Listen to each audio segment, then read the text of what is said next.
And then I was so exhausted from it and I had drank that I decided not to drive home, even though I lived less than 20 minutes away. I would never drink. And I went there to see one of my friends who had been deployed for about a year and they had a hotel party. And so I just went to sleep on the floor. And then I woke up to somebody sexual assaulting me and then like putting the pillow over my face and almost killing me then. Oh my goodness. That Um, was, when you were almost suffocated, that yes, incident. Okay. that's just one of them. And so Okay. I blamed myself because I was like, what if I didn't go to that party? You know, what if I had just decided to drive drunk? It would have been better for me just to get, like pulled over Yeah. with a DUI. Like, and then I was You like, second guess oh, yourself. yeah. Yeah. Or it was perfectly rational to say, you don't drive drunk and you're going to go to sleep here on the floor and that you expected to be safe. Yeah. That I expected to be safe. And then I also expected my friend who was a, room over, who I had told like bad stuff has happened to me. I need you to protect me when I come here. I need your word that if I come to this party that you're going to have my six because there's a lot for us to catch up on since you've been gone. And Yeah. he assured me of that. So that's where people say when I do the release of burden hikes, and we do cognitive based therapy stuck points, putting these stuck points on these rocks, because it's like you have to then tell the brain, well, okay, is that factional or is that fiction? Are your stuck points that you have facts? So one of the veterans that I can make an example of that I always do is that he's a combat veteran and he had this burden with him that his battle with him died next to him, and he blamed himself for not taking the shot soon enough.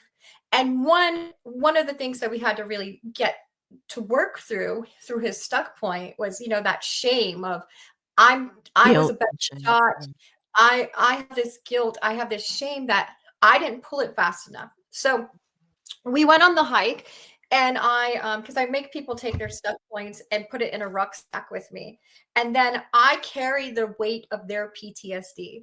I usually have them like, which is it's hard for me because I'm a disabled veteran, but I do it because I'm trying to make the point of how much burden of that weight they've been carrying. Yeah. And so I had researched it because I'm a pretty good shot.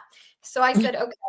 I said, what day was this that your battle got KIA'd? And he told me. So then I looked up the location. I looked at the wind direction. And I was like, this makes sense. So the people that were approaching were kids that were then going to be implanting IEDs. And a lot of these guys had been giving candy to these kids because they would send the kids in and use it as a distraction. So while they were feeding the kids, IEDs then could be planted by the adults, but then they started to have the kids do it too in Iraq. So I was like, okay, so these I think they kids, they use children like that. Yeah. that's yeah, and it's a war crime to use Yeah. children in that way. They're supposed to be non-combatants. So, and that's why we have code of uniform military justice to actually follow, so that when we engage in war, we conduct ourselves with honor, because war is not honorable at times, but we have set conditions to make sure that we conduct ourselves that way. Mhm. So I said, okay. So one, you weren't on alert because you didn't know that these guys were coming in. These were normal friendlies. You had no idea that these kids were going to come and try to shoot at you that day. You had no idea. So one, you can't blame yourself for that. Yeah. Two, your friend had a really good relationship with one of these kids that decided to do this. So again, there's no guilt there. Secondly, the wind direction was different that day. So when you took the shot and eventually you did kill this kid because he was then the enemy, it wouldn't have gotten there anyway. The wind Yeah. direction wasn't. And for him, for a guy that had been, highly trained to shoot in the army, that released him from that burden of holding that guilt and shame, because Yeah. his training said, yeah, I couldn't have. And I showed him the math. And by showing him that, it released the burden of PTSD. And he was like, I get what you mean about punching PTSD in the face now. He was Mhm. like, "I have been thinking about that day every day, multiple times a day, and I couldn't get it out of my head. And not once did I say to myself, 'Go check the wind speed.'" And he was like, "And I'm trained, and I would have thought to do that."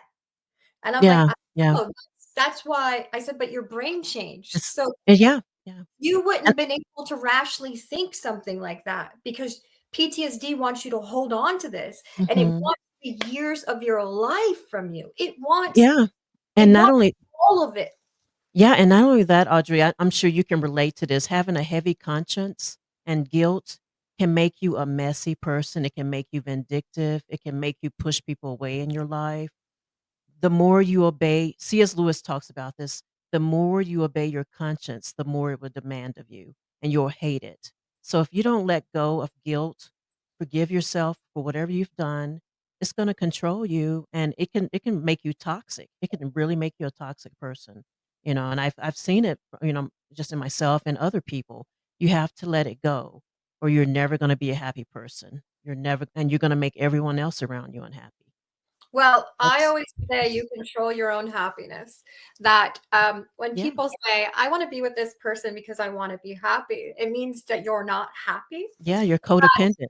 Yeah, Yeah, codependent. But not only that, is that you based your happiness on somebody else. um, on someone else, but also on their needs, rather than saying, "Ah, you know what?" Like perhaps realizing that you need your own activity, your own identity. So, like Yes, yes, one wheeling or board sport yes. therapy, or Outside of your job, outside of your spouse, right, outside of your yeah, lover, it can't yeah. there we're gonna let each other down in this world. We're gonna let each other down. We're human. Well, you know, We're human.